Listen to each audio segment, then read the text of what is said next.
Welcome to the first episode of the City of the Crimson Tower. This is a horror-themed campaign and as a result is 18 plus and listener discretion is advised. Our players are Lauren, Anna Margaret, Sally, Mav, and Matty.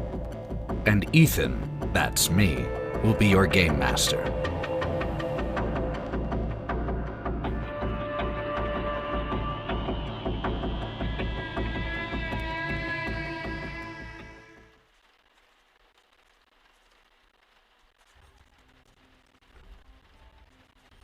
An ornate desk of crimson wood dominates the back half of a large office.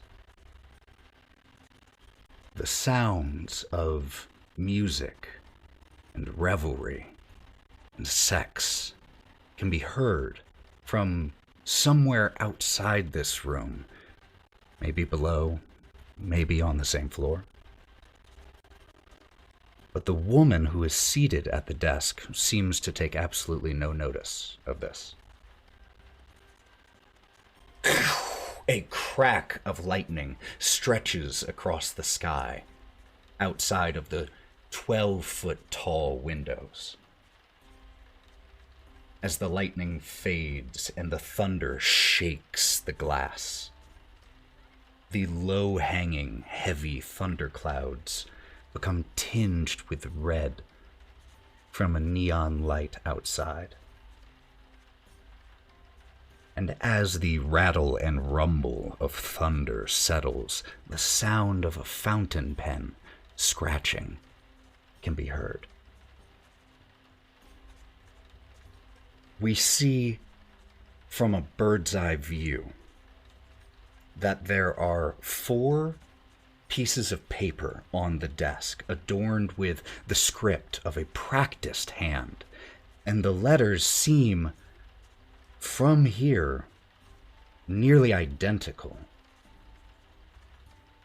As the woman seated at the desk returns the fountain pen to its gold and mahogany stand on the desk, a 5th letter is slid forward to join the other 4. The woman crisply folds each letter like a soldier snapping off a salute. And the door to the room opens. The sounds of laughter and screams grows louder for a moment. A man enters and closes the door behind him, shutting that moment away, and he waits patiently by the door, silently. He is wearing a very crisp 3-piece suit, a pocket watch chain dangling. He has coal black hair slicked back and dark grayish skin. The woman at the table delicately grabs a pot of melted wax and meticulously seals each of the letters. Even with all this progress, I still find the old ways are the best ways. Don't you? Of course. The vista is waiting downstairs as you instructed, my dread lady. Good. She purses her blood-red lips and blows on each of the seals for a moment to cool the wax before bundling them together and handing them to the man. I am simply starved for entertainment. And she walks to the door. He meets her there, opens the door for her, and she strides out into that cacophony. And the door shuts. And we are left in the empty office room, the pulsing red of the neon light. And the camera fades. When it opens and the camera returns, we are somewhere completely different. A gruesome crime scene.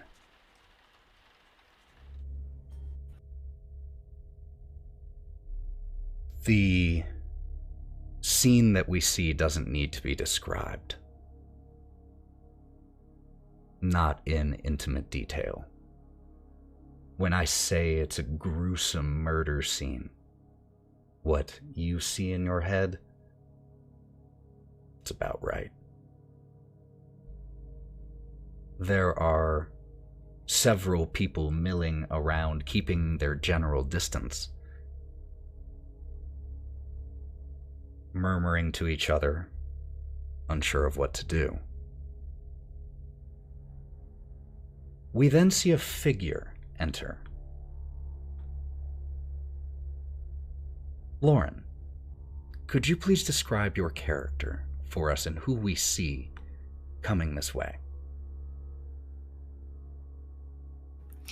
So you see a stocky, relatively short for a Firbolg gentleman in a heavy pocketed coat with fabric tied over his shoes, carrying a small bag and wearing a hat brought down to cover his eyes. You can see little bits, little tufts of graying, light blue fur.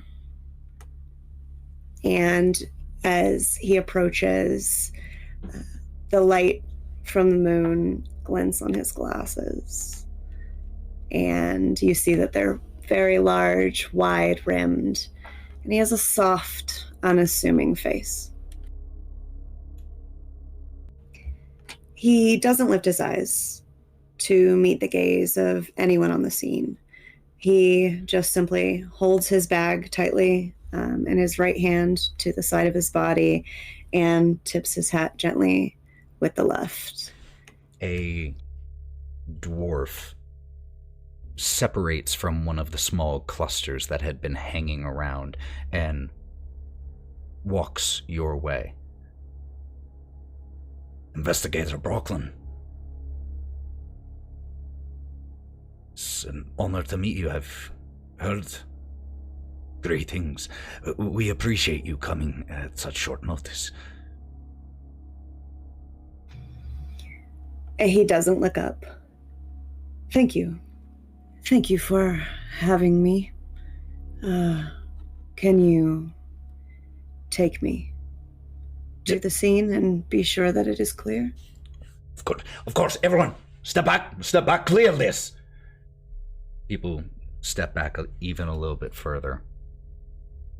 And as the dwarf leads you into the room which contains this scene in this tavern,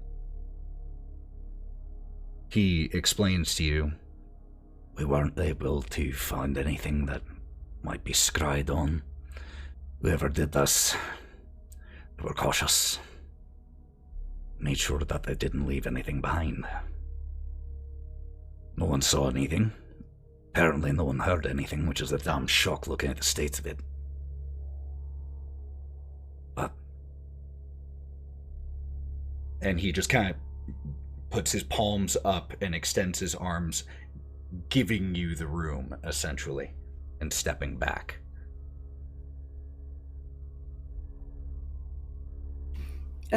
He tips his hat and pulls his bag slightly closer to his body, moving his coat as he does. You hear a slight jingling as the bag makes contact with one of the inner pockets.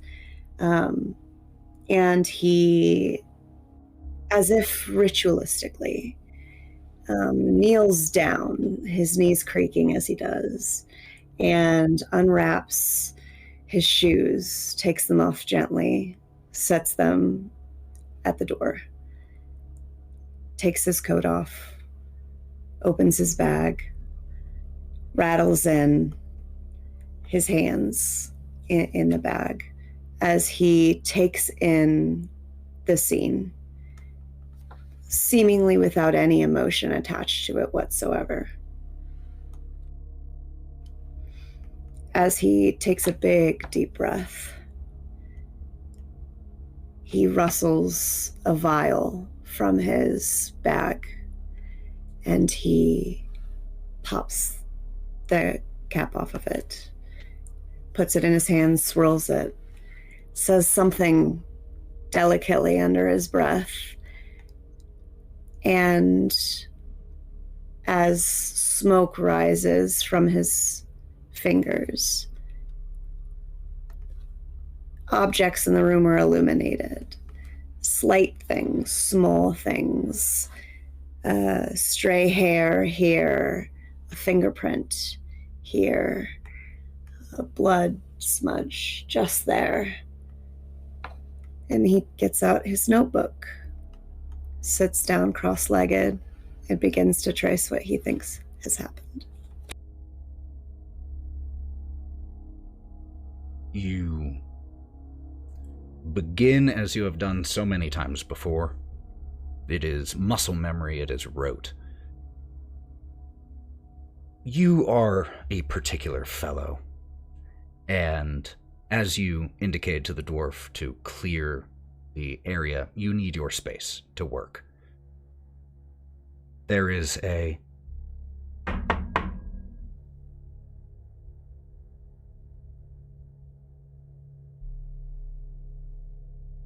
As you turn and look at the door that you entered in, leaning onto the door frame a little bit, is a rather vanilla-looking man in a lot of ways.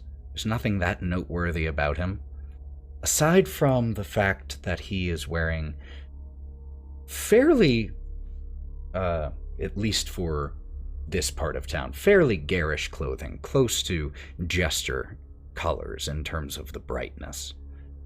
At least in a few sections, a scarf, an interior lining of a coat, and even the cut of his coat and his clothing is unusual to you.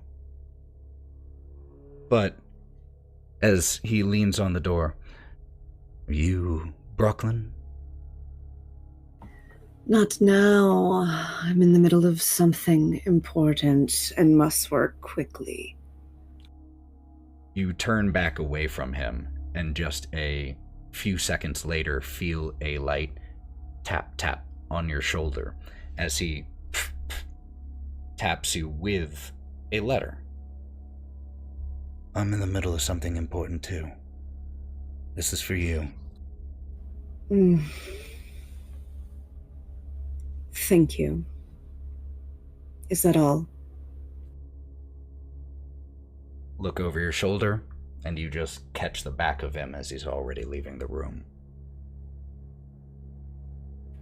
At first, he wants to set it down, but as his fingers make contact with the paper, he feels compelled to know what's within it. Very unlike him to get distracted, but he feels the pull as he opens it.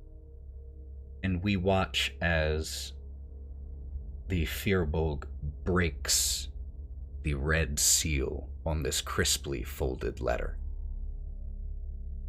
And the camera fades out.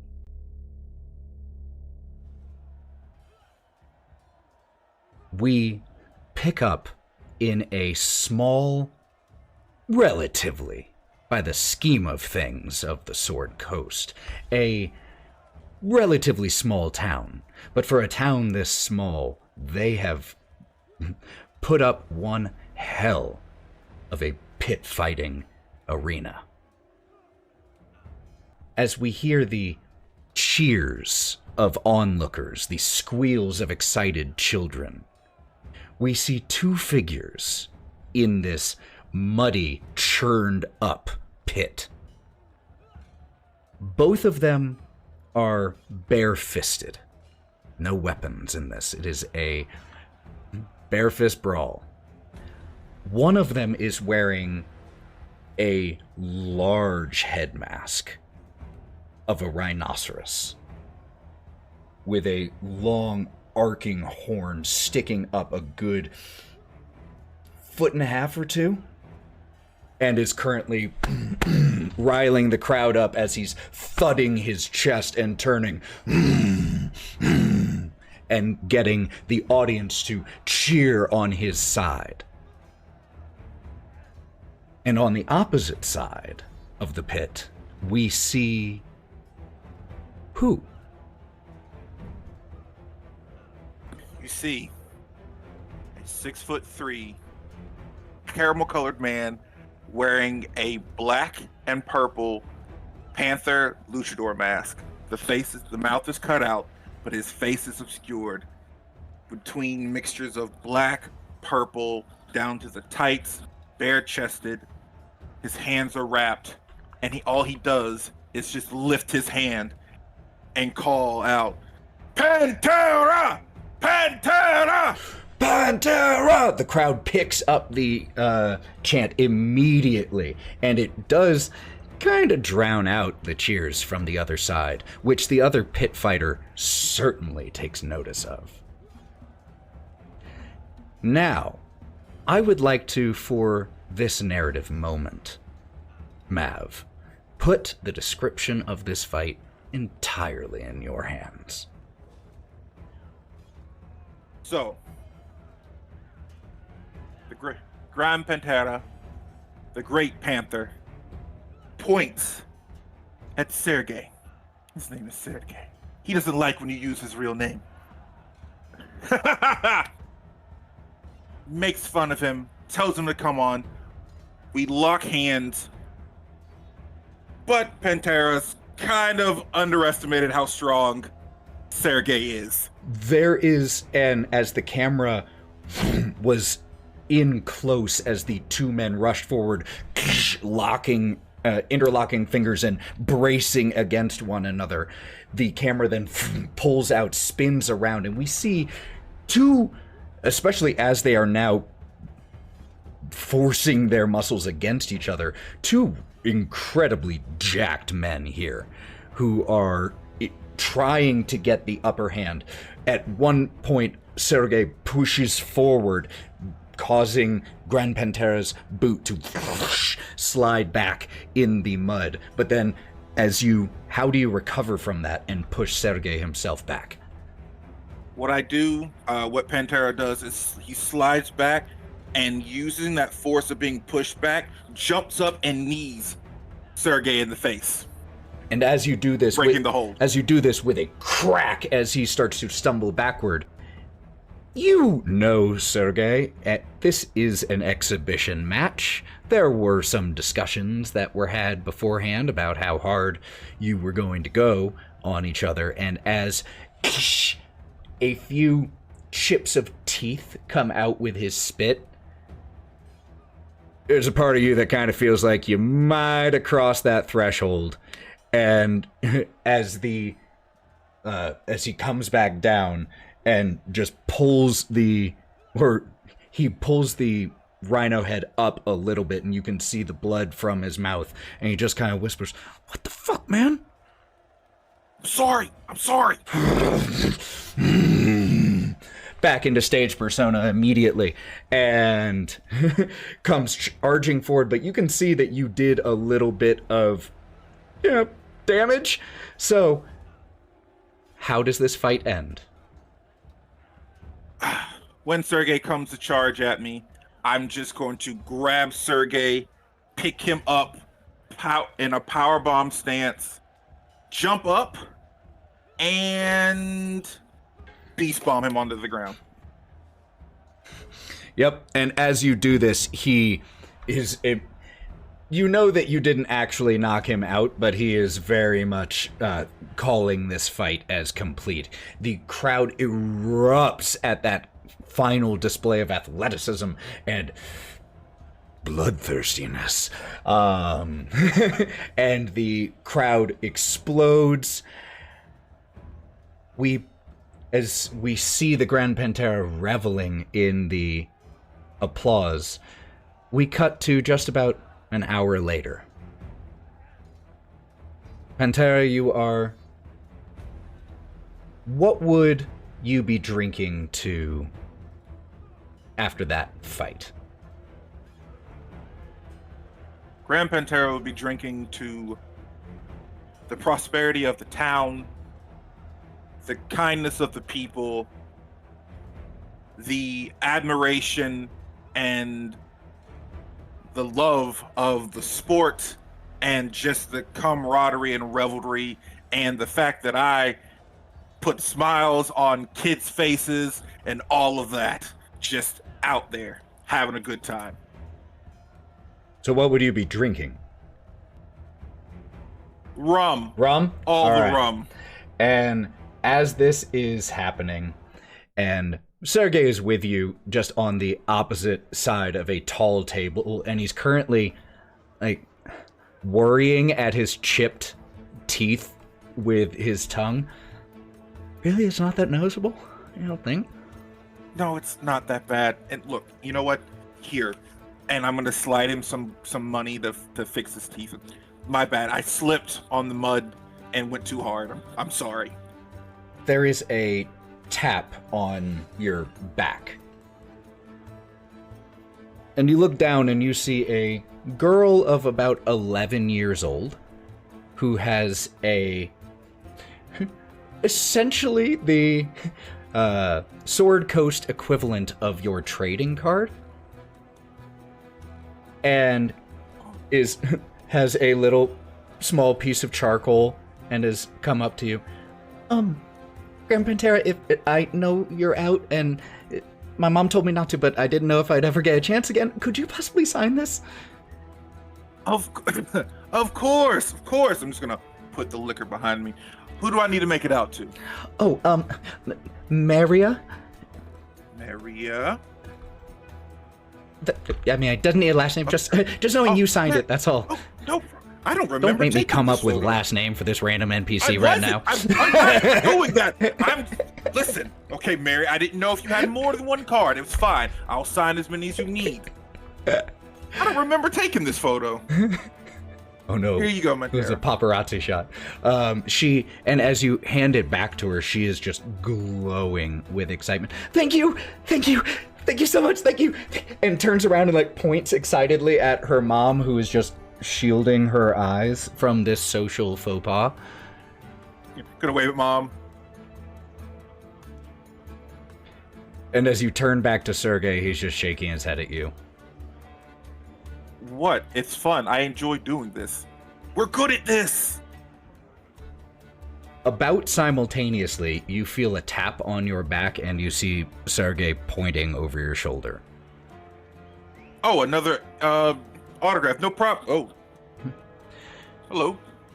Standing right behind you, relatively nondescript man, late 30s, who is wearing a strangely cut coat for the style, but with bright interior lining.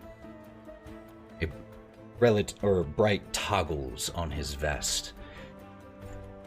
You the Grand Pantera? Yes, I am. I'm always welcome to see new fans. Oh, yes, I'm a fan. This is my fan mail, and he hands you a letter. Oh, well, thank you. Do you want an autograph or anything? And goes to turn back around. Yeah, you just look down for a second, you already see him just pushing his way through the crowd, leaving. Oh, well, I got a fan mail, Sergey. Look at that. And he just, the head shaking he was doing has just carried over as he's just... Look, your trading cards do just as well as mine. And he points to the letter. And we see from overhead as the Grand Pantera breaks the seal on a crisply folded letter with red wax. And the camera fades away.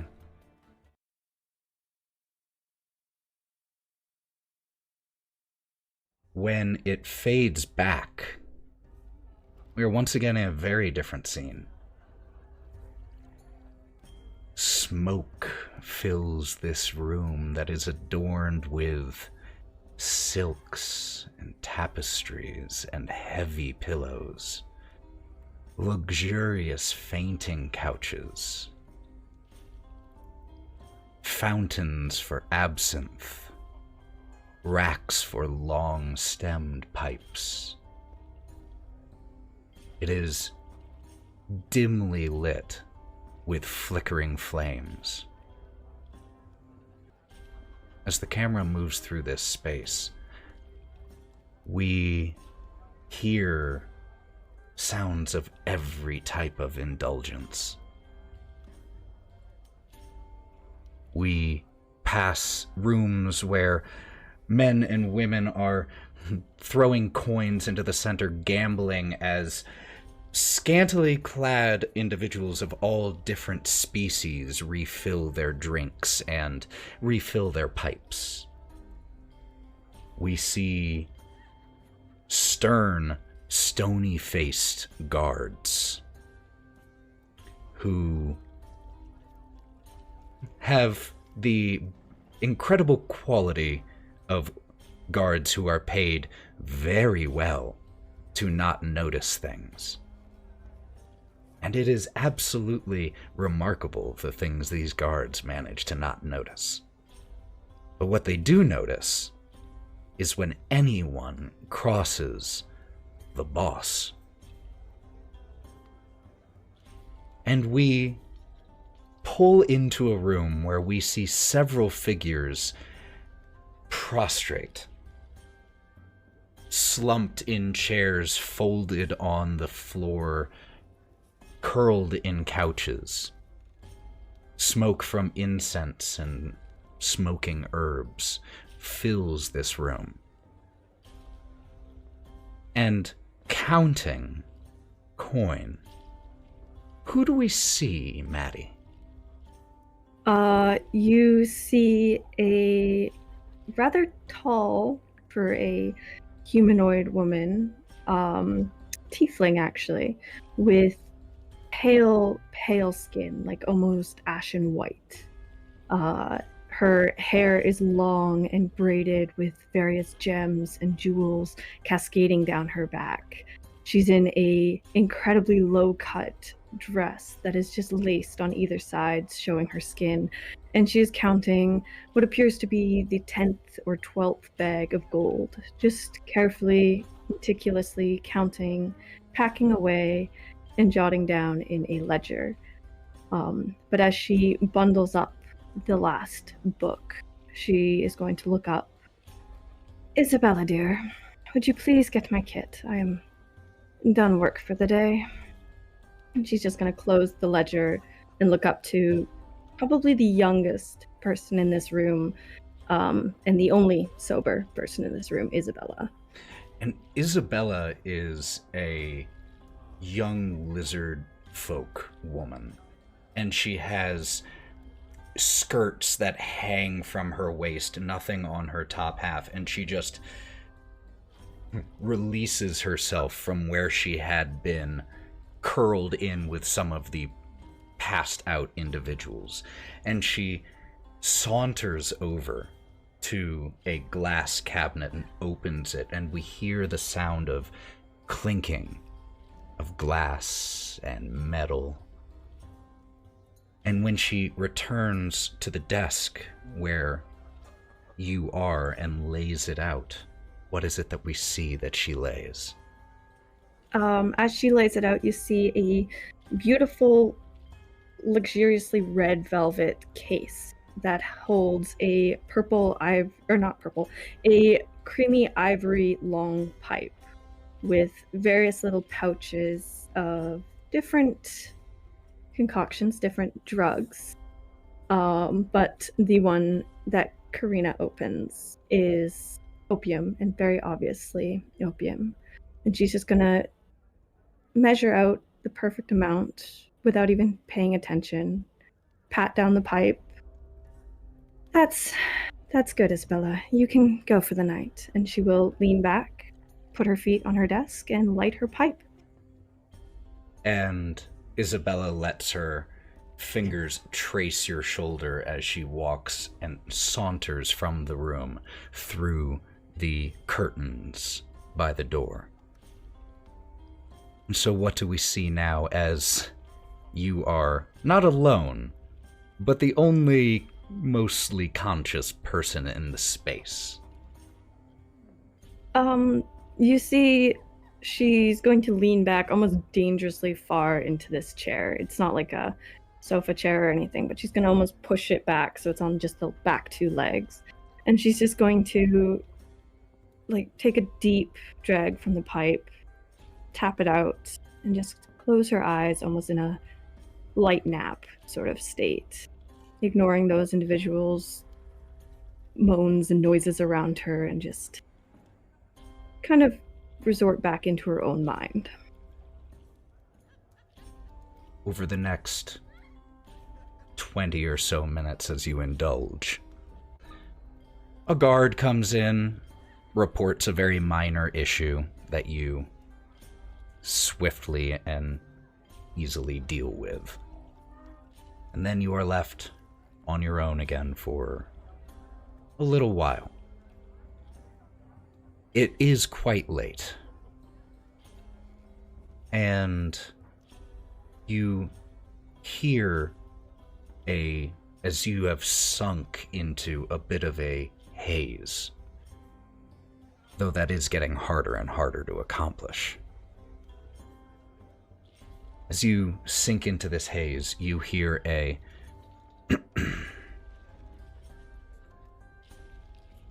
"Do I have the wrong room for the boss?" You very well do have the wrong room. I'm not doing business right now. Please come back in the morning. "Oh, my lady, you misunderstand, though." And he does look you up and down as your feet are kicked up on the desk. "If you were, but that is not why I'm here. Other business." And he holds up a folded letter. "I'm just a delivery boy." I think when he mentions other business, she'll actually open her eyes and acknowledge him. Just leave it on the desk. I'll get to it later. He walks forward and drops it on the desk. And then you've closed your eyes once more. You didn't hear him walk away. So you crack an eye open, and he is just standing there very lecherously. Fine, whatever. She'll sit up, place her pipe, which was like sitting across her chest, on the table. Just pick up the letter and just roll her eyes dramatically at him and just crack the seal. And as we hear the crack, the camera fades once more. We find ourselves in a raucous tavern. There are drinks flowing, music playing, stories being told. The barkeep is shouting at customers who are shouting back in return. This is a rowdy tavern on the Sword Coast itself, deep in Waterdeep. And judging by the state of some of the patrons, the festivities in here have either been going for a long time or go really hard really fast, because there are people who are definitely pretty far into their cups. And while there are countless figures in this tavern that we could focus on, the camera pans over to a table more in the corner than any of the tall standing room spaces. It's a little darker over here, but it's still well lit enough that we can see the faces of several enraptured listeners. And then the camera pulls over to the one that they are all listening to. Sally, who do we see there? You see Hawthorne burn, a dwarf with a voice that can weave magic into words. Love dwarves. He's perched upon a line of, on top of the table a little bit, like leaning in so he could really talk to the whole table properly. Oh, and they are absolutely vibing this body language. They're like, the more you lean in and you drop your voice, especially so that they have to focus to hear you over the din of the tavern celebration all around you, you have their undivided attention. Aside from the beer. It's a little divided by the beer, but that's really it. Hawthorne is, as he has them all together, he continues with the story because he's in mid-story as we're interrupting him at the moment. And he starts out, but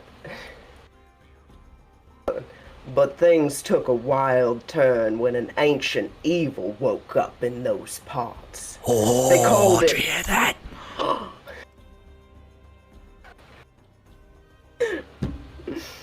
They called it the Shadow's Embrace. Shadow's Embrace. Yeah. It was born from the tears of forgotten souls draped in Twilight's cloak. Wait a minute. How can you be born from tears of forgotten souls? Don't argue with me. Just you come in here. Yeah, you know who this is? Shut up. You don't know half of what he knows. Just shut up and listen. Sorry, go on. Well, draped in Twilight's cloak, this guy was a malevolent creature coming in to the Whispering Woods to eternal darkness.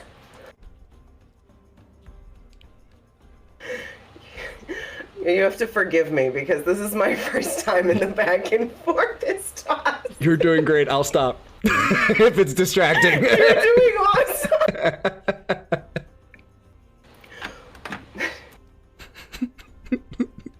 It's all right. You can take a laugh break. Laugh breaks are allowed. With guts of steel and a bow that hummed with purpose, Elwyn dashed into the heart of them Whispering Woods. You know what Whispering Woods I'm talking about, don't you? Of course we do, yeah. Yeah, definitely. The ones there to the north, to the south. You've got it. Her every step was a testament to her unwavering resolve, an unyielding spirit of the forest. And they just are getting drawn in with each thud on the table as you are just regaling them with this. And a server working here comes over and he scoops up the empties and drops a full one in front of you. It's on the house as always. What about you lads, though? Hey, what's this? It's Hawthorne Burn. You're not Hawthorne Burn. If you were Hawthorne Burn, you could get your beer for free too. Are you Hawthorne Burn? No, he ain't. No, I ain't. No, you ain't. So you don't get any free beer, alright? Thank you. Now, come on, come back to this. Through that twisted maze of timbers and mists that hide her path. And then he picks up his drink and making sure that everyone hears his Elwyn faced off with the Shadow Embrace, drawing that wisdom of them woodland spirits to push back the darkness that aimed to sweep away everything she held dear. And when the clash between light and shadow erupted, the very core of the Whispering Woods trembled.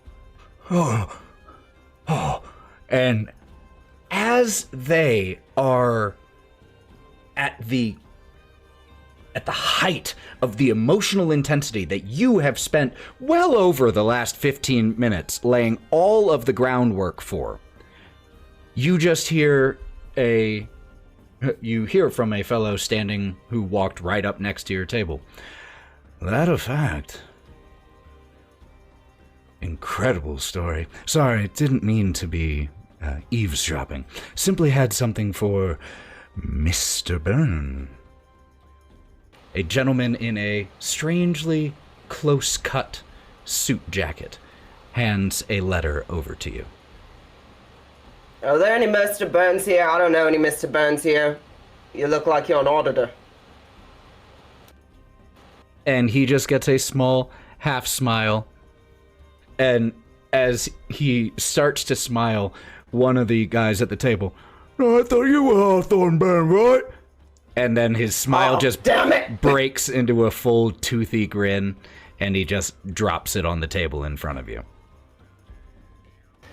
You just have to speak up, don't you, Bernie? Well, I'm sorry, what I do?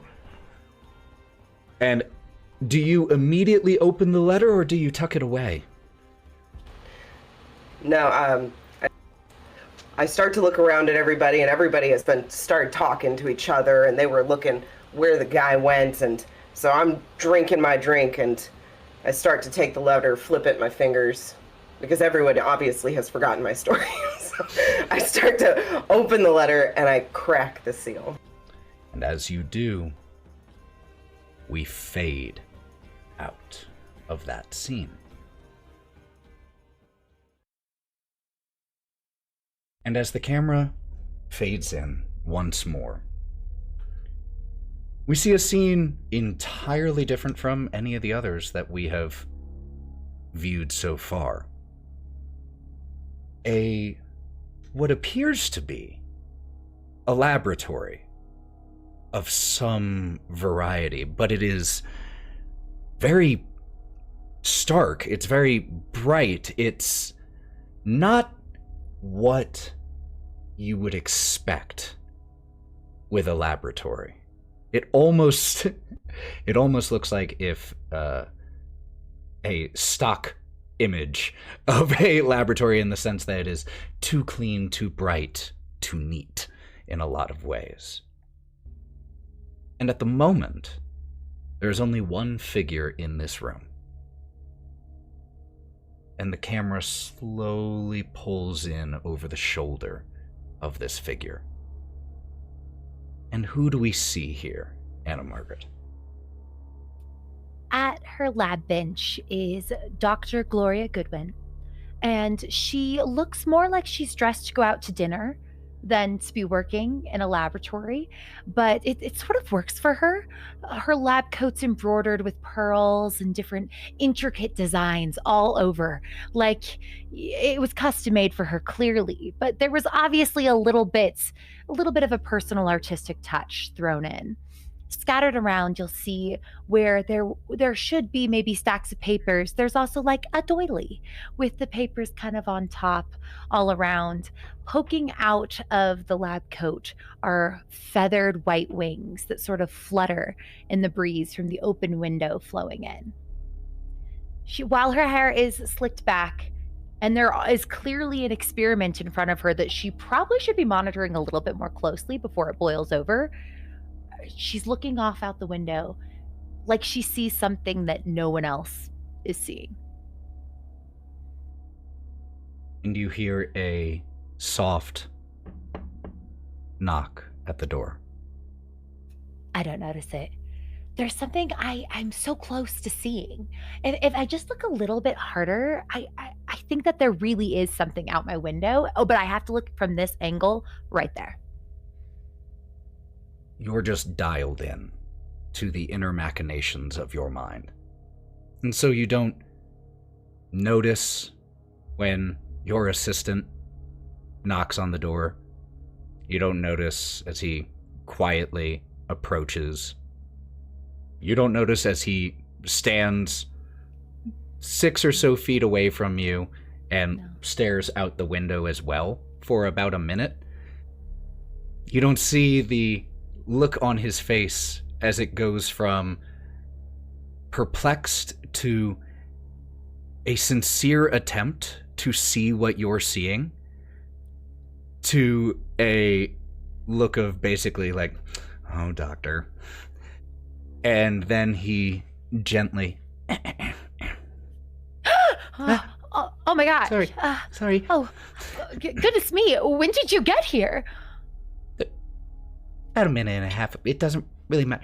I was going to be heading home for the night, and I just wanted to see if there was anything that you needed before I headed out. Have you had lunch today? Lunch? She's gonna try to look around. It is tending towards twilight out the window. No. But I could make us some tea, or you said you were heading out? Let me get you something to eat. I'll be fine. No, I'll be fine. Doc, let me get you something to eat, and I'll fix your tea before I head out. It's no problem. Before you do, just stand right here and look just there. Okay. Do you see it? It's almost like there's a red glow. Like, do you notice that? Just then, the experiment in front of her starts to bubble over, and there is a red glow as everything starts to kind of happen at once. And she's like, your assistant is well trained to this and immediately helps to neutralize what was inside there. And it just takes the two of you a minute to clean it up. But as doing so, he's constantly kind of looking out the window at that place, and he has his eyes squinted. You don't think he's seeing what you're seeing? He's not great, but he's an okay assistant. And he, while wearing gloves, takes the sopping towels that you used. I'll go take care of this and I'll get your tea. I'll be right back. And he heads out using his elbow to shut the door behind him with a click. As he goes, I take a second to kind of look at the failed experiment in front of me, what I'm sure I see out the window, and I'm just going to pull out a shirt that I'm working on, and as I kind of stitch on these pearlescent beads, I'm just going to keep glancing back up at the window. You're not sure exactly how much time has passed. You get into those moments. But you then hear at the door. And I think this one is loud enough that even in your distractible or hyper-focused state might be a better word, you still, I think, notice that. If you're back with the tea, you can just come in. No tea. Just a letter. And you turn, see a relatively nondescript man, late 30s, close-cut jacket with a colorful interior. And he holds up a crisply folded letter.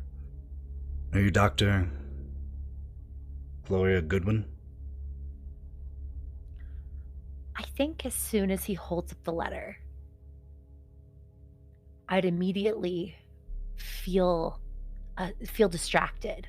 Do I notice anything about him? him? Make me a notice check. First roll of the campaign. We could have all noticed him. I mean, you all noticed him. Let's be real, 3 of us were highly inebriated.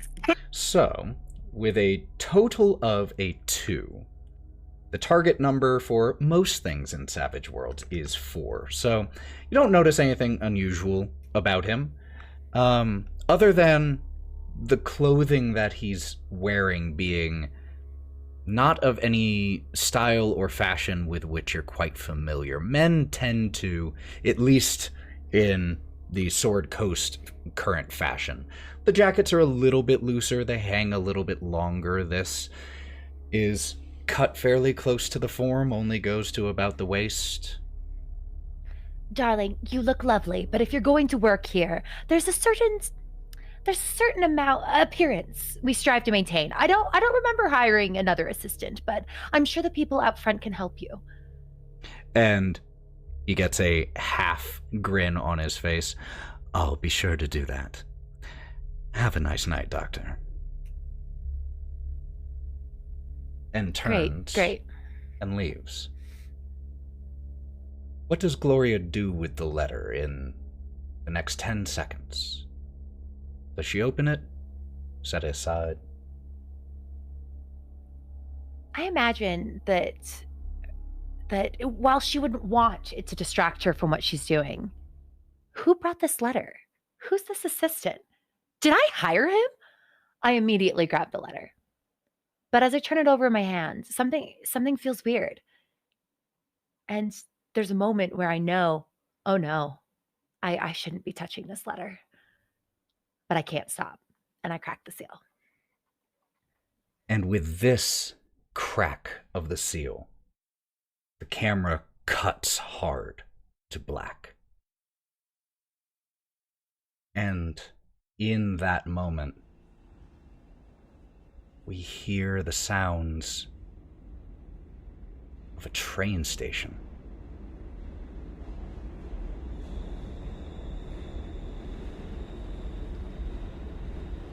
The sound of fine leather shoes scraping on a marble floor. Your shoes, you realize. Lauren, and I'm using your name right now. As a player, for a reason that we'll get into in a second.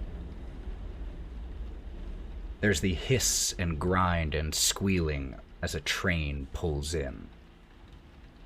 Metal arches reach high overhead, and rain patters down on the glass ceiling several stories above you.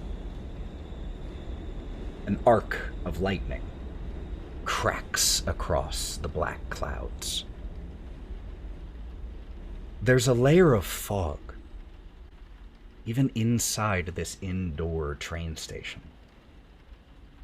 that hugs the floor up to your ankles. All of this in front of you is crystal clear. But what isn't crystal clear to you is something much more fundamental. And that is who you are.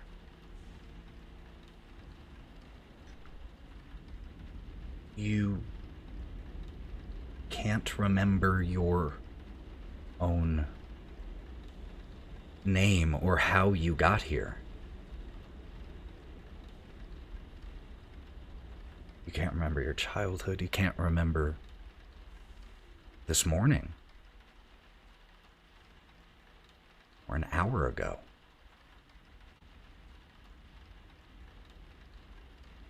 You have no recollection.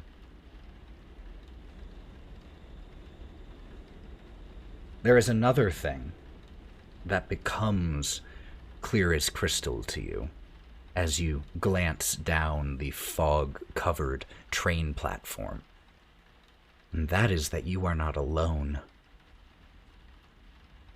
All 5 of you find yourself in this same location, stretching up and down this train platform.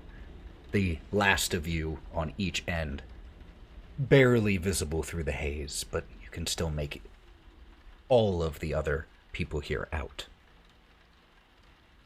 And so what I would love to do, in the same order that we just went, who do we see standing here on this train platform? Lauren. He's standing and hunched, a middle-aged human male with sun-bleached auburn red hair, gold-rimmed glasses, a kind, unassuming face, a slight hunch, and a very, very irritated demeanor. Uncomfortable, anxious. In a long coat with a button-down shirt, suspenders, nice slacks, and leather shoes. As you look to your right, the person immediately next to you. And we have this scene as like the camera runs down the train platform, and we see each one of you basically looking to your right as you all see each other. And the next person we see is Mav's character.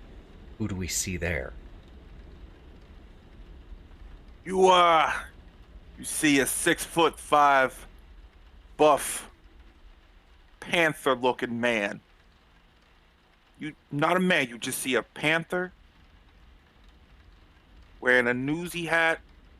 Most of his left ear is missing. His other ear is cauliflowered. His nose looks like it's been broken a few times. Only a face a mother could love.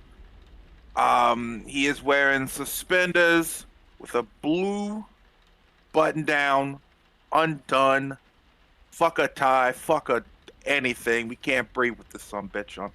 Sleeves rolled up.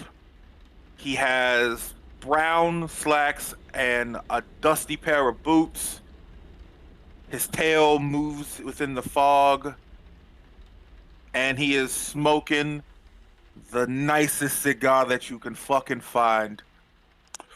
Looks over at this unhappy individual fuck and just looks him in the face. What the fuck you looking at? And blows smoke in his face. And the camera pans to the next individual that we see. Matty. You see a woman in her mid to late 30s. Her hair is shoulder length and curled. She's wearing a three-piece pantsuit with a dapper hat and a widow's veil covering half her face. Her lipstick is dark red, and she is patting down her pockets, searching for something. And a slight look of panic crosses her face as she sees you two, and just kind of like turns a cold shoulder a little bit and continues to kind of rifle through her pockets and her pack to see what she has and try to find something. And the next person down the line, Sally. So you see a 6'2" minotaur standing in front of you, 6'5", about 300 pounds.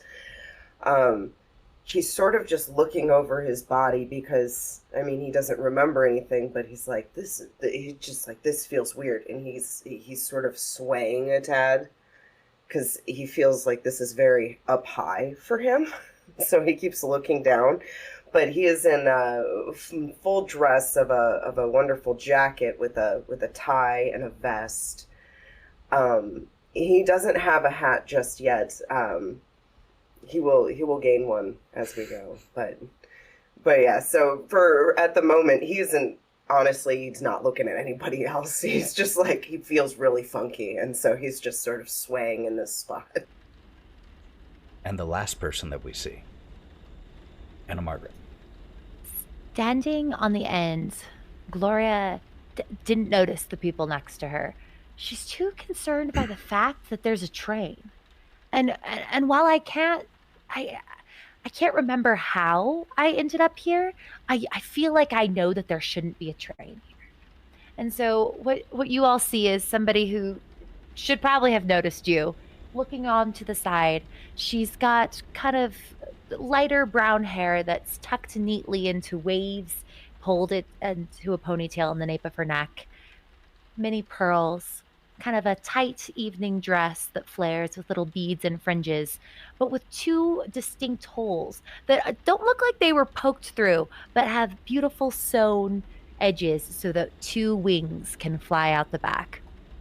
Rather than looking angelic, though, she just looks a little bit like a bird that's trying to waddle on land and doing a really poor job of it.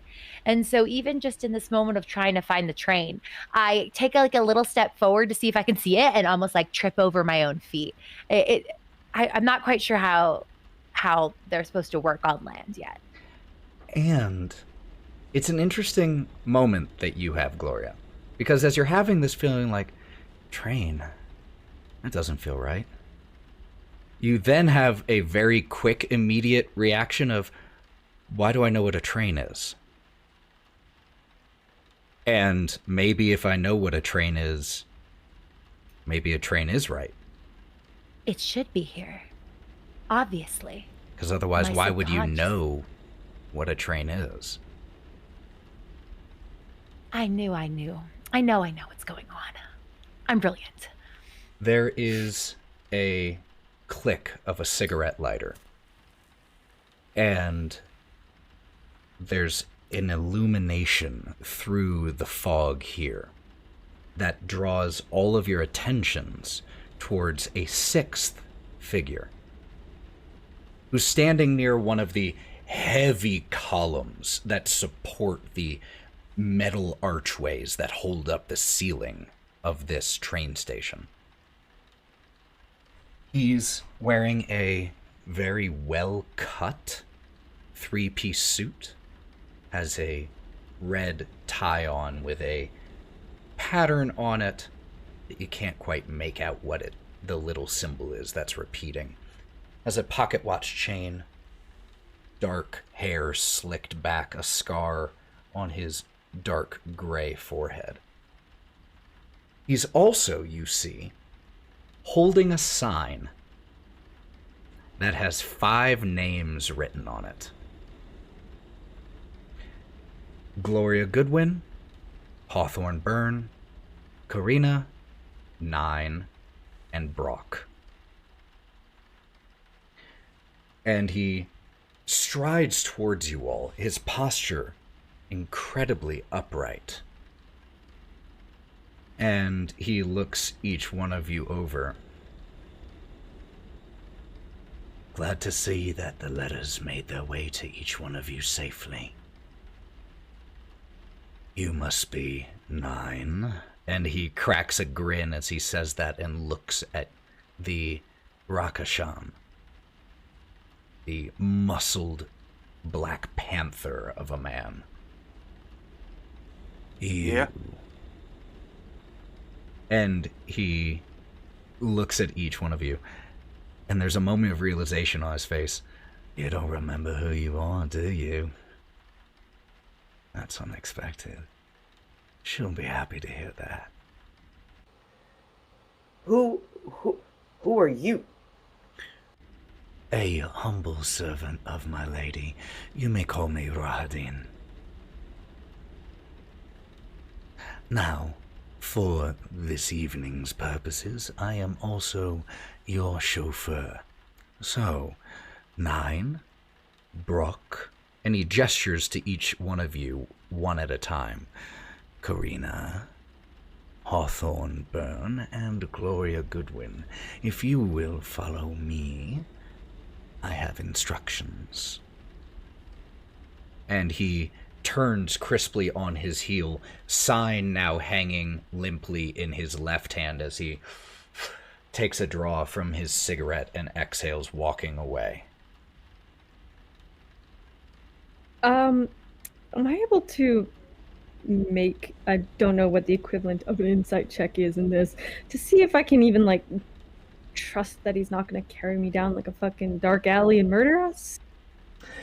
So, I would say, let me take a quick look and see which one that would probably be. I think that would genuinely be a notice check. As of right now, that's what I'm going to go with. Unless someone sees a skill that makes more sense to you. I think notice makes sense. Yeah, I think that's the Notice of makes the ones sense. I'm seeing. Yeah. That or common knowledge, maybe? You could make an argument for that. You could make an argument for common knowledge. I will do a notice check. Okay. And while Karina is rolling this, just for those of you listening or watching, Savage World is not a D20 system. In fact, there will never be a single D20 used in this entire campaign. The players roll different dice depending on which stat they are rolling. So, what did we get, Karina? 10. 10, so that is with a raise. So not only do you get to notice some things, you get to notice a little bit more. To answer your immediate question, Do you get the vibe that he's going to take you somewhere and kill you? No. Do you get the vibe that he was lying about being your chauffeur for the evening? Or has lied about anything he has said? No. That said, you do also still feel that there is certainly more to this man than you know.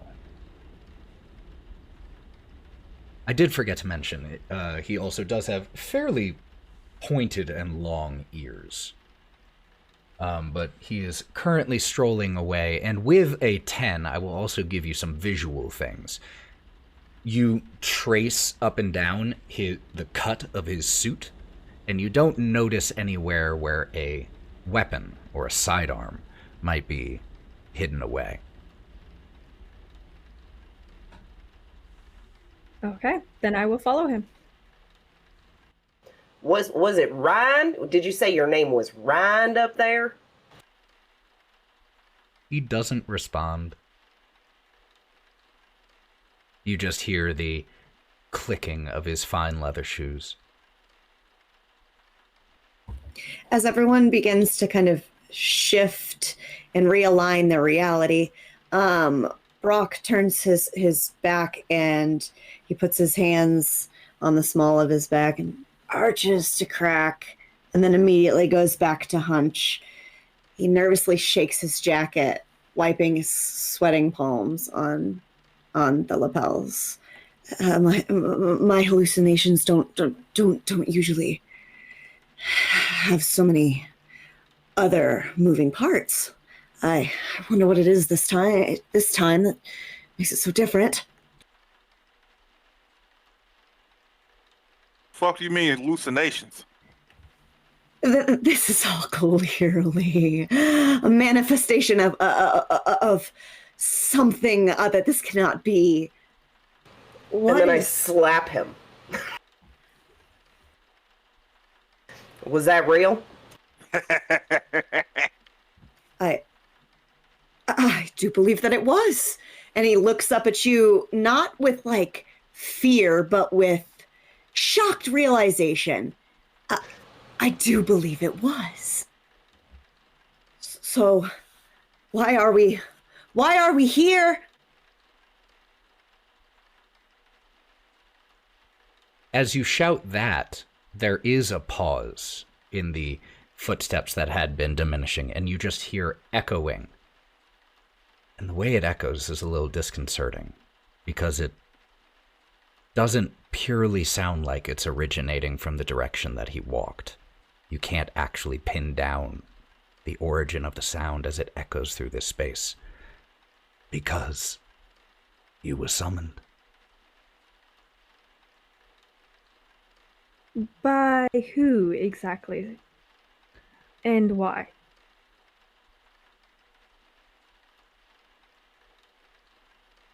No response at that moment. I didn't sign up for this.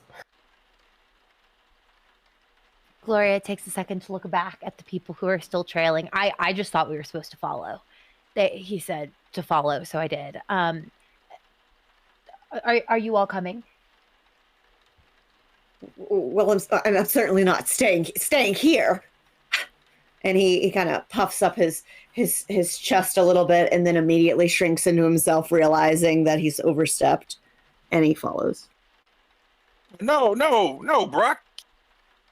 Hey, keep doing that. Look, come on. No. Speak it with your chest.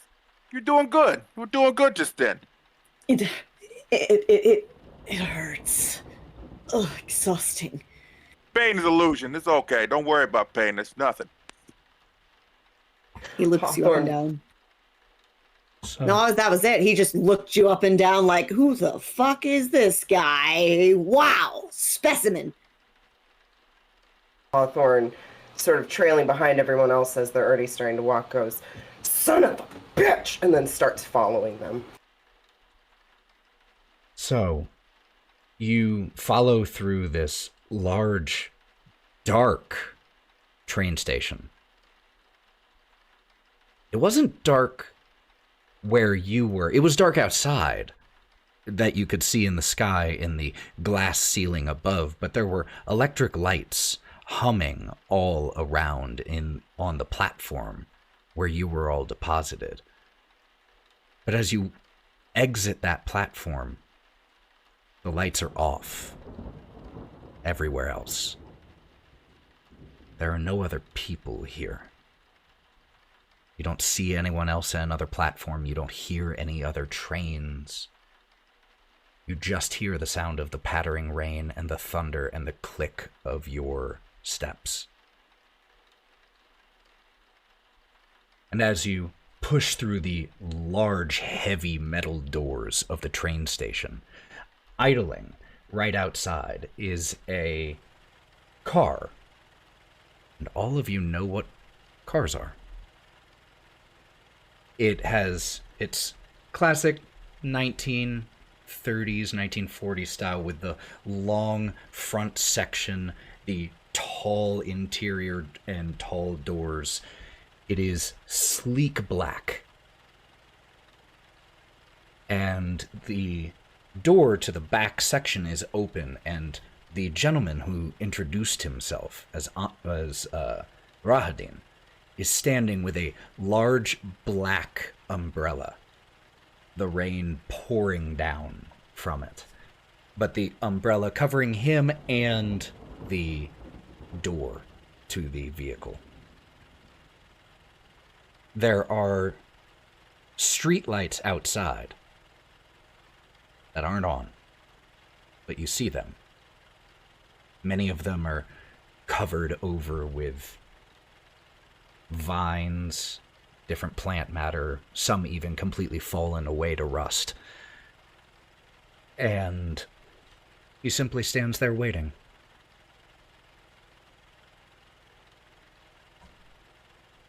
Karina's gonna walk just a couple steps out into the rain, not towards the car, but like a couple feet away.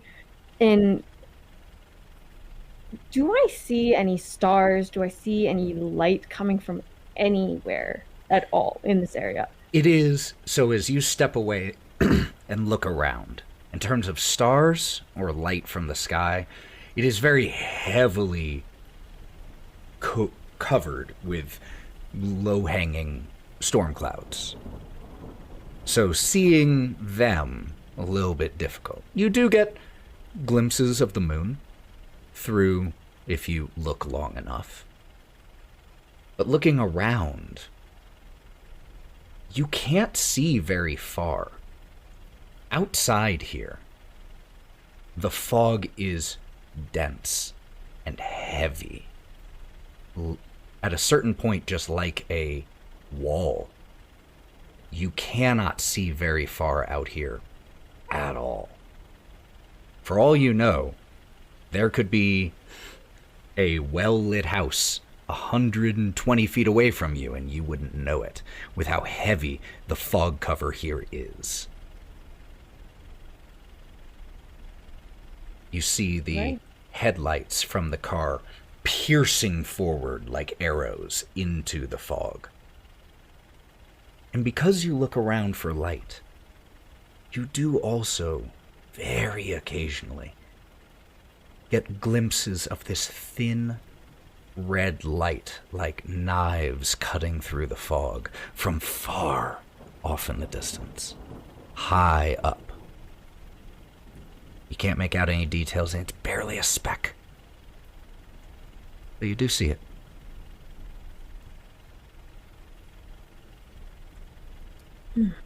I think after a minute, she's going to wander back towards the group of people, not the umbrella, not the car. She's just going to kind of place herself beside Nyne, I think. Kind of shake off the rain a little bit. I have no idea where we are. Me neither. But you know what? Sometimes that's the best part of being on an adventure. Just waking up and not knowing where the fuck you are in a place. The start of a good adventure, huh? What was your name again? Karina, but I would have to beg to differ. Unpredictability is terrible. for an adventure. Is We'll he see. Is he holding the umbrella out to us? He's holding it so that as you duck to step into the car, you won't get rained on. Oh, okay. So we don't have to walk through the rain to get there. Only about 10 feet of it. Excuse me, sir. Rahadid, was it? And You do intend to bring the umbrella back over to escort us to the car, or certainly you couldn't possibly be in charge of our transportation. And he purses his lips for just a second. Just for fun, let's go ahead and make this a persuasion roll. A sense of entitlement doesn't necessarily translate to being persuasive in this instance, but Also, she truly does think he needs to escort them. I also will say, there are external factors influencing this roll. And so as you say that, he purses his lips. He doesn't look pleased about it. But he shuts the car door and goes around to the trunk, which he opens, and he pulls out a additional umbrella that he tucks under an arm, and he walks over to where you are, and holding the open umbrella under his arm, opens it and holds one over himself and one out so that he can, if all of you got pretty cozy, he could cover all of you in one trip. It is a relatively large umbrella. Brawk will not take the umbrella. He will remain behind everyone else and follow them. I will definitely take the umbrella. In fact, I'll get quite close and just daintily drape my arm across his. Sometimes, if you catch someone's eyes right, you can see past masks that they have built. Make me a notice check. I am rolling almost exclusively threes. It was almost a 10 on the D10. Well, if it's a 3, I'll say what you notice then is the masks. You notice that there is a face that you see, and there is definitely a different one. And he doesn't, as you drape on him, he doesn't flinch or respond. Very military, very rigid. She doesn't really notice. Just doesn't want to get her wings wet. And the gentleman who introduced himself as Rahadin escorts all of you who will to the car. And as he once again opens the door, lets you all in, and shuts it, slightly masking the sounds of the rain from outside. We hear as the driver door opens and shuts and Rahadin enters the car. The car pulls away from the train station. You quickly lose sight of it as it is swallowed by the heavy mists and fog. For a long time, you kind of drive in silence. It's one of those interior setups that is clearly intended to drive around people who get driven around, and the way the seats are set up so that you can all sit and still look at each other, where all of the seats face inward. The interior of this vehicle is done in shades of black and red. The red is very occasional. It's mostly black in here. Black leathers, black mini bar style setup with decanters and crystal glasses. You just hear the sound of the rain. If you were to look outside, you would see as occasional dark, looming buildings pass by. Windows barred or shattered or boarded up. No lights. The car drives on. After about 5 minutes of silence, who's the first to break it? All right, who wants a drink? Like, honestly, like, I'm pretty sure this here. Katrina, you want something? Brawk, you want something? I don't think alcohol agrees with me. Well, maybe it does. And he offers his hand out. Gloria, do you want some? Want a drink? Oh, yes, darling. I'd love a drink. Thank you. All right. And Hawthorne? Come on, big man. You gotta speak into the good ear. Over here. Speak into the good ear. Oh, Hawthorne fixes himself out. I'm gonna go ahead and pour everybody a drink. I'm sorry. I was in my own headspace. Yeah. Toss me a drink. It's all right. Here you go. Think this is... Okay, it smells like rum. He doesn't Okay, even look rum. at it, opens it, and just chugs. Refresh. Here you go. Karina will not take a drink from you, Nyne, but she's going to pour her own. And as she pours it, is there like a little ice box or anything, or is it just decanters? It is just decanters, and Just decanters, it is 2 different decanters, one of which seems to have wine, a deep red color. Another is a very clear liquid, and a still clear liquid. And as you pull the crystal top off that and give it a sniff, it's botanical. It's gin. She will pour herself a very small glass of gin, and then she's just gonna sit and just kind of like whirl it in her hands. She won't sip from it, but she's just gonna sit and just like lightly twirl the liquid in the glass. I'm gonna take like a sip of my drink and then try to like hide my face of like strong. Okay. That's exactly what Brawk does when he goes to drink it. He just winces a bit and goes in again as if the first was a fluke. Same result. Let's hope it agrees with me. So far, negative. Okay. Hawthorne finishes it off. Oh my goodness. I can't believe you just shot that. I'm real proud of you. I drank a little bit of this and I was like, oh, that tastes good. I gotta take that slow. It tastes like grapes, honestly. So it's fine. Like really, really good grapes. So, Mr. Rahadin up there said that we all got a letter or something like that. Did anybody remember a letter? I can't even remember a train. I'm gonna pat through my pockets. Do I find a letter on my body? You do find a letter on your body. I will pull it out.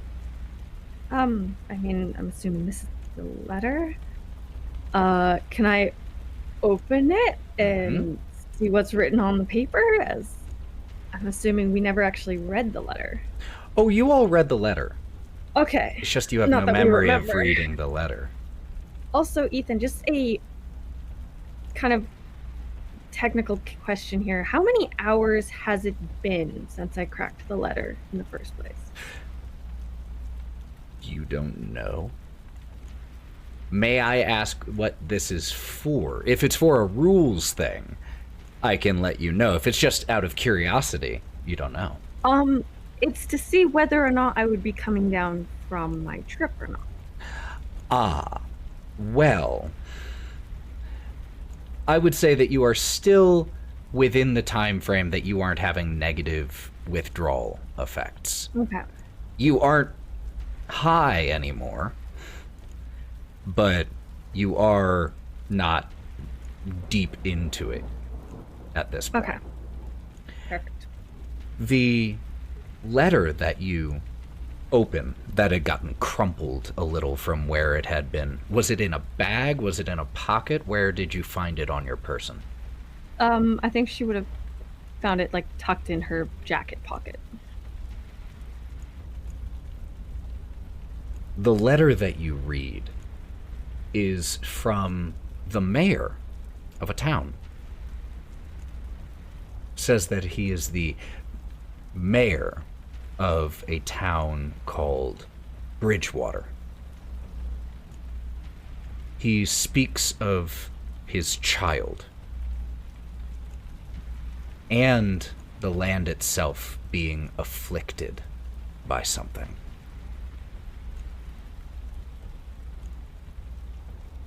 In your letter specifically, it then delves into things like, I know that this is no longer your area of focus or study, but an expert hand might be needed. There is also mention of reward and wealth, reward and fame if you aid in doing so.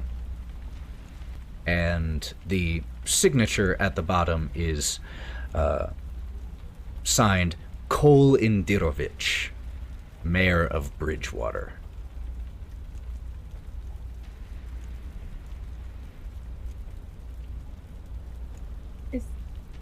Are we in Bridgewater? This doesn't seem like a Bridgewater kind of town, though. I mean, be my guest and read this. I don't even know what it means. And she's just going to pass the letter, like, kind of toss it onto the center table where the alcohol drinks are. Were you going to say something, Hawthorne? I was just wondering what she was reading. She just tossed it to us, so we're good. We're all square. No problem. Does seeing the letter trigger my memory at all? Do I recognize it? Do you pat yourself down or go through your bags? No. And Weird. You're looking she had a at letter. it. You're looking at it, and you have no recollection of that. Yeah. I must not have gotten one.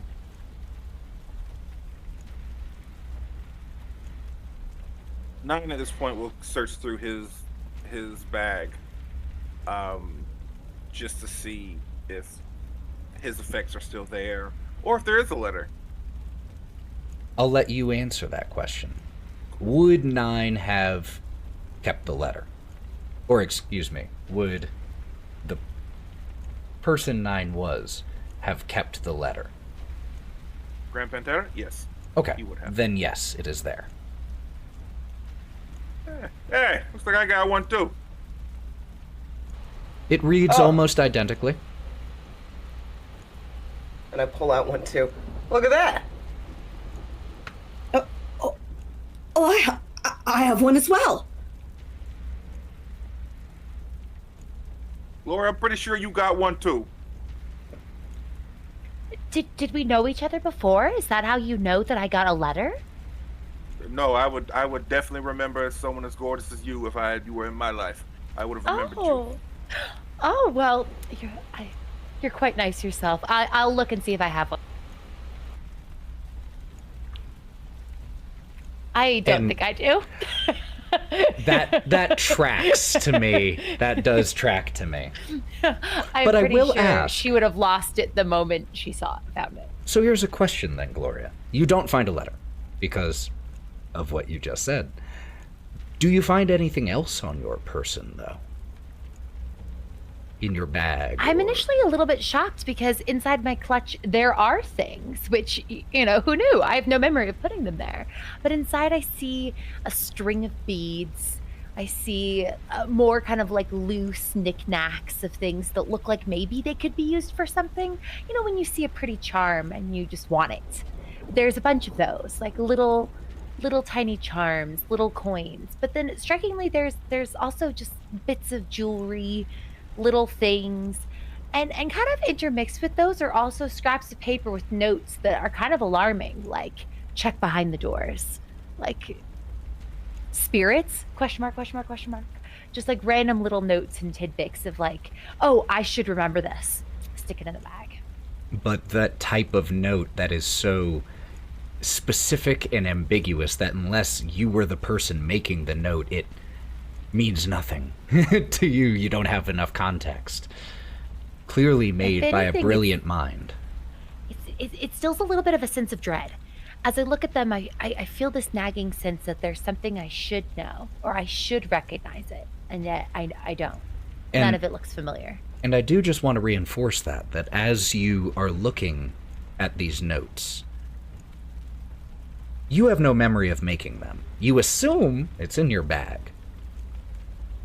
But whoever did write these notes, whether it was you or someone else, is clearly a very intelligent, albeit you can already start getting some vibes just based off of the handwriting, slightly and eccentric, but a brilliant mind. Just by the way the notes are written, just by the terminology in here.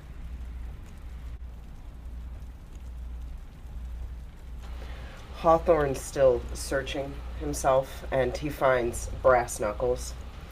And now he's actually interested in something, because he could care less about the letter. So he puts on the brass knuckles, and he's hitting Nyne. He's like, hey man, look at these. And so in one hand he has his brass knuckles, in the other he's still holding the decanter, slowly drinking from it, because he's about 300 pounds and he ain't getting drunk right now. And he's getting kind of upset about it.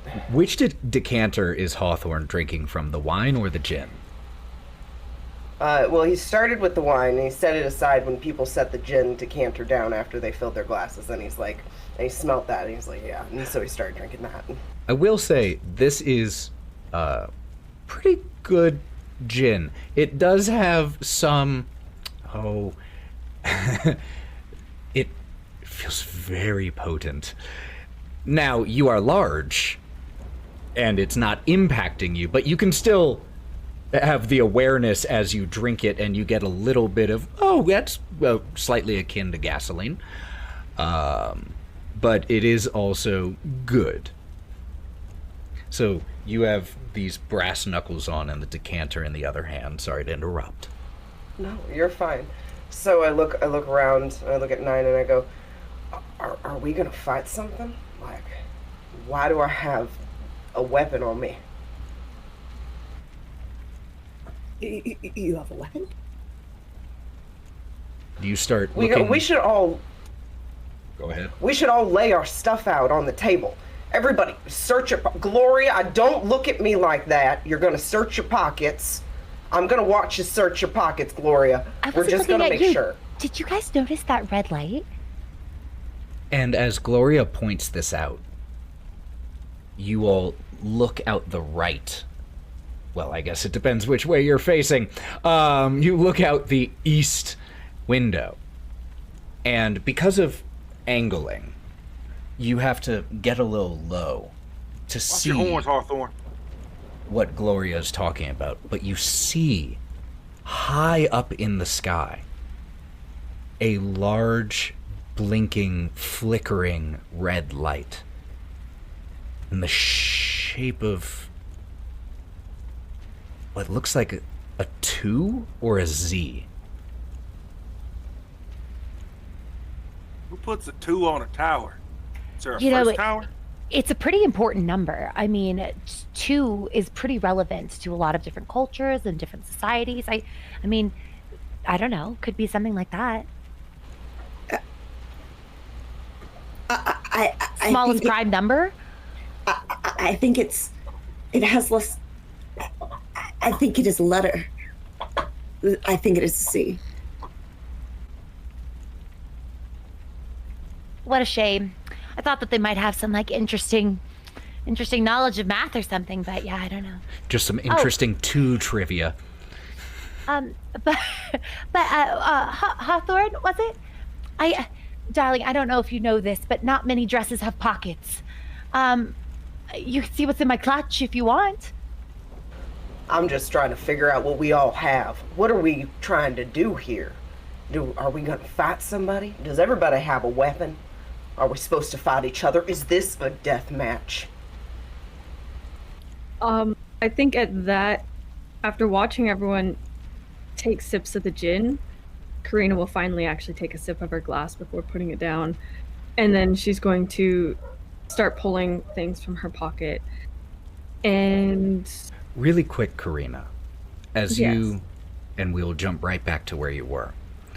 As you take that sip of alcohol, there is such a pleasant tingle that runs down your spine. It is... You can feel your shoulders relax slightly, like sinking into a comfortable pair of pajamas.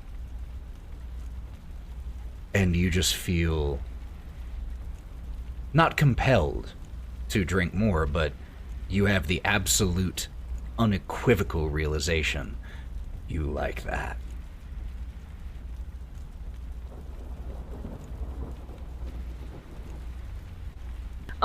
she's gonna like pick the glass up again, look over a little bit confused because this is more of a instinctual thing built into her, so she can't remember why.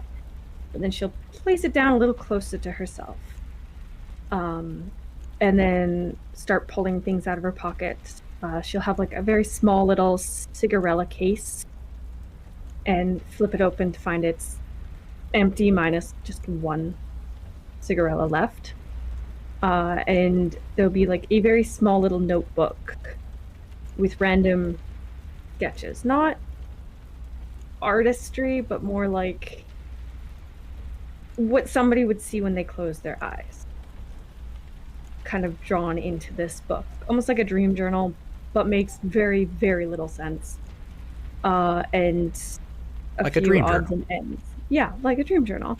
And then a few odds and ends. And she doesn't know why, but she feels like there should be more.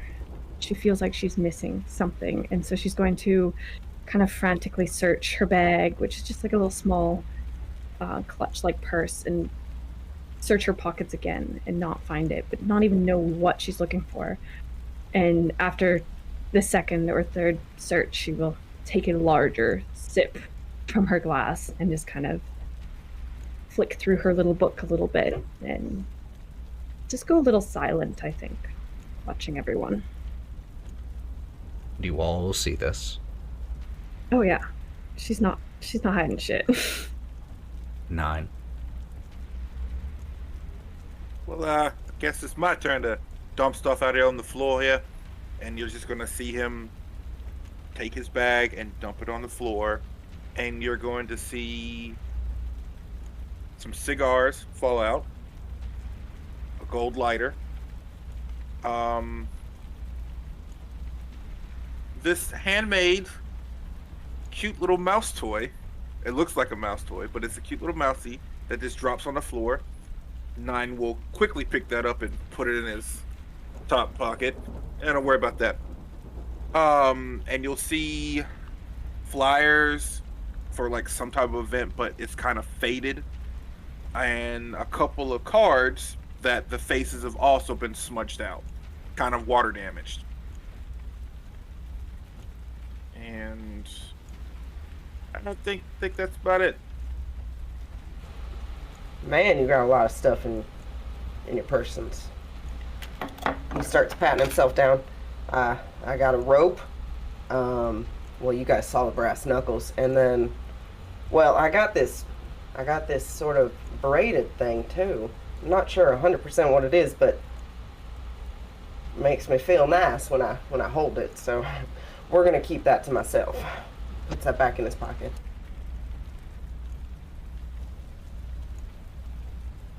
don't have any weapons. And he kind of, Nyne will kind of like flex his hand, and he'll see claws comes out. Oh! And the claws that you see come out, first of all, Nyne is a good-sized fellow. Like you said, you were what, like 6'4" and well-muscled? 6'5". 6'5". 260 So, some pounds. He's got mitts. And these claws that as he stretches his fingers just curl out from where they had been concealed are sharp. And it's then that all of you also, as Nyne opens his mouth in a moment of confusion, look at it, you also notice how long his fangs and his teeth are. Predatory, tearing, piercing teeth.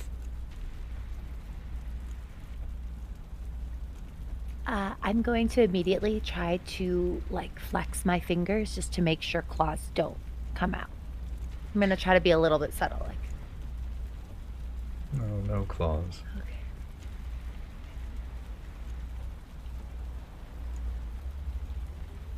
And you also notice on Nyne's hands that on his knuckles, the fur is kind of gone, and you just see calluses.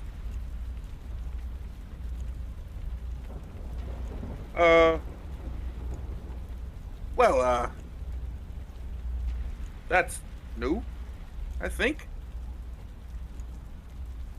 Oh, I got fangs too. Huh. Anybody else got any cool things they can do? I think I can fly. That is a cool thing. That's actually really cool. I'll give you that one. That's cool. I got horns. That's all I got. You got wings. I got horns. They look great.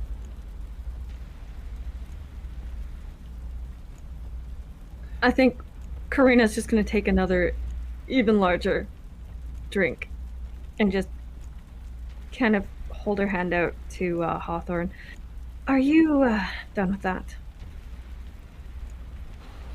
For a pretty woman like you, sure. There you go. And she'll as pour her another glass. Hawthorne passes this over to Karina, Gloria and Brawk, what did you find on your person?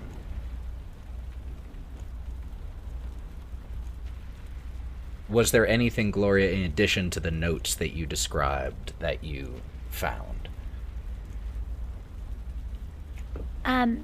There's some jewelry that's loose in yes. her bag. Yes. There's in particular like a string of pearls, and it looks like she was trying to make it so that instead of a necklace, it was like a bracelet, and so she was rethreading and like adding some different knots. She's wearing kind of jewelry already, and maybe noticeably and kind of interestingly, tucked in the pocket of her bag, there's a ring, but she's not wearing it, and it's just there. So that's all I have with me. And Brawk, what about you? As he pats himself down, he feels something on his arm, and he rolls his jacket up, and there is I appear to have a small firearm. So that's added to the armory. And he sets it down in front of them. And in addition, as he's patting himself down, he feels on the inside of his jacket, there is a leather panel that has several loops, leather loops on it. But there's nothing in them. And as he fiddles with them, he gets the distinct impression that something is supposed to be here, but he's not really sure what. I don't seem to have anything else of use, much to my luck. You got some iron on you, though. I do indeed, and gestures to the small revolver. You feel like you know how to use that? And he wipes his palms on the lapels of his jacket and kind of straightens himself up. No. But I do believe that I probably could. And he pushes his greasy hair out of his face and slicks it back. I do believe that I could perform when it arose necessary. You all notice more light occasionally passing by the windows as the car continues on.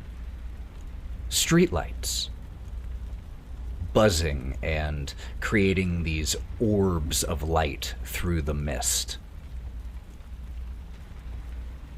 And you feel the car start to come to a stop.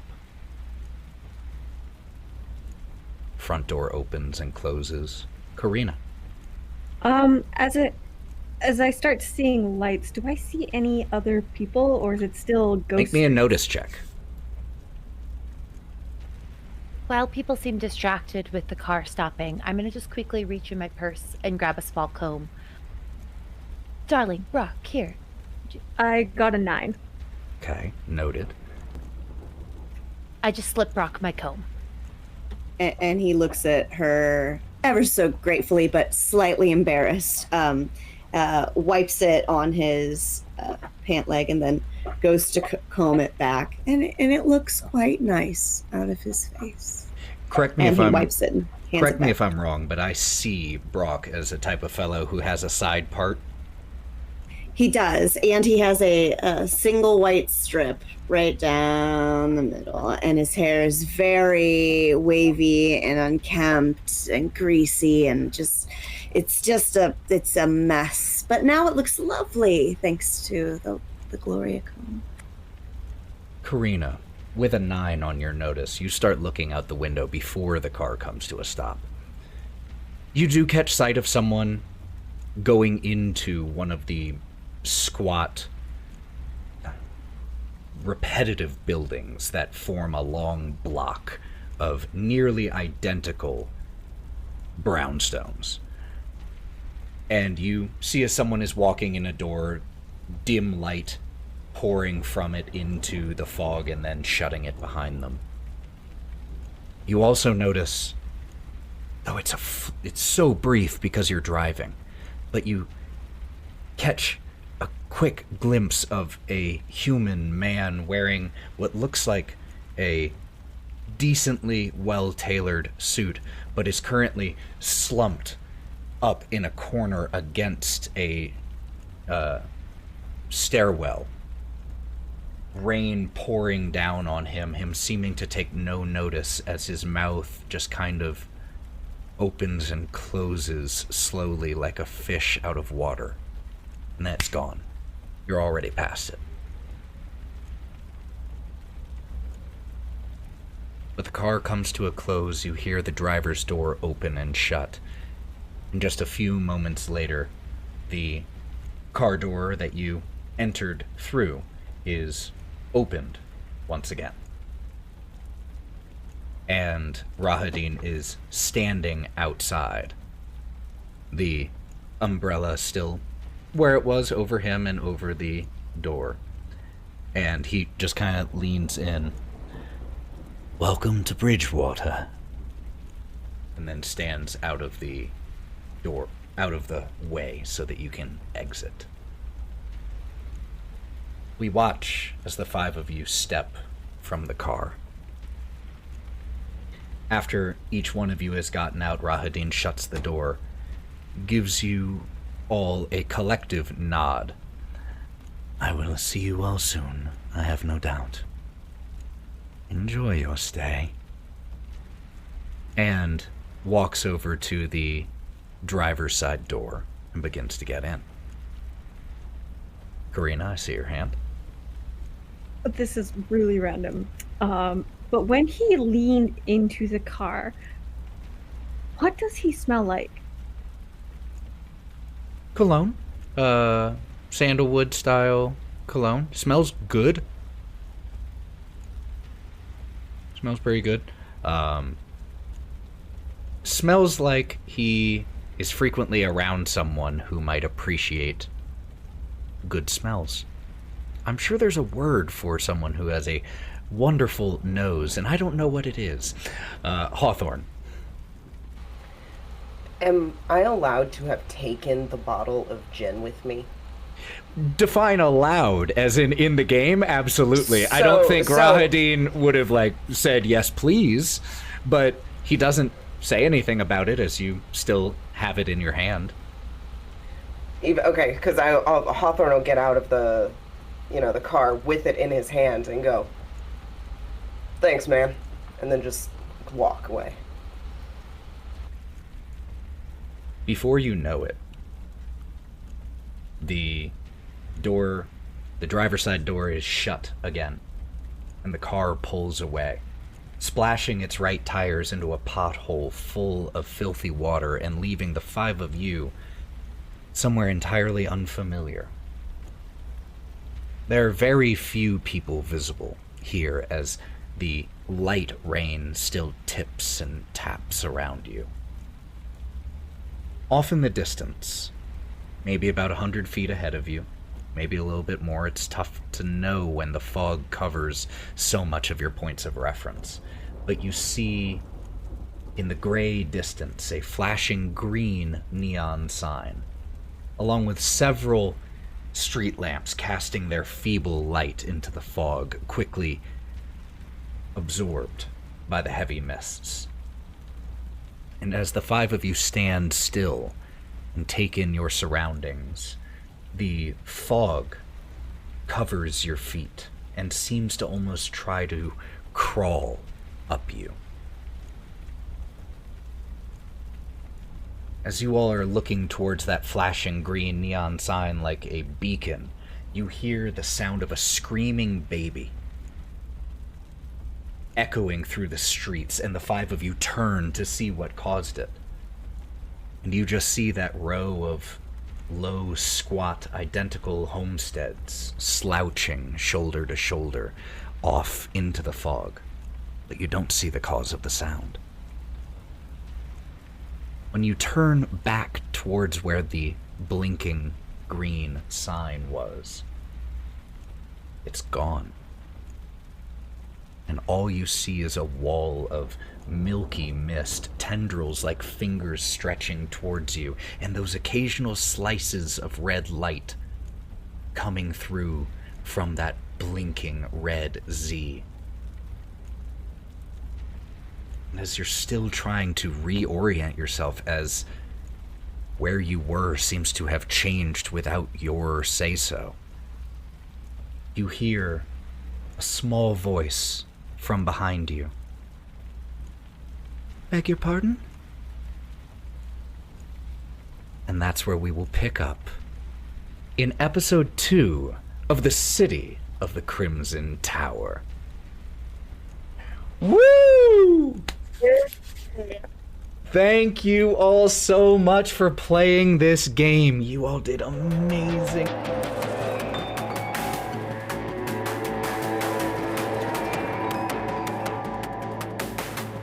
Thank you for listening to this first episode of The Crimson Tower. If you want to watch this episode, you can find it on our YouTube, Thousand Faces Cosplay. You can also go there to catch up on other past actual plays like The Wild Beyond, or you can listen to all past episodes right here. Thank you again so much for listening. We appreciate you, and we'll see you next time.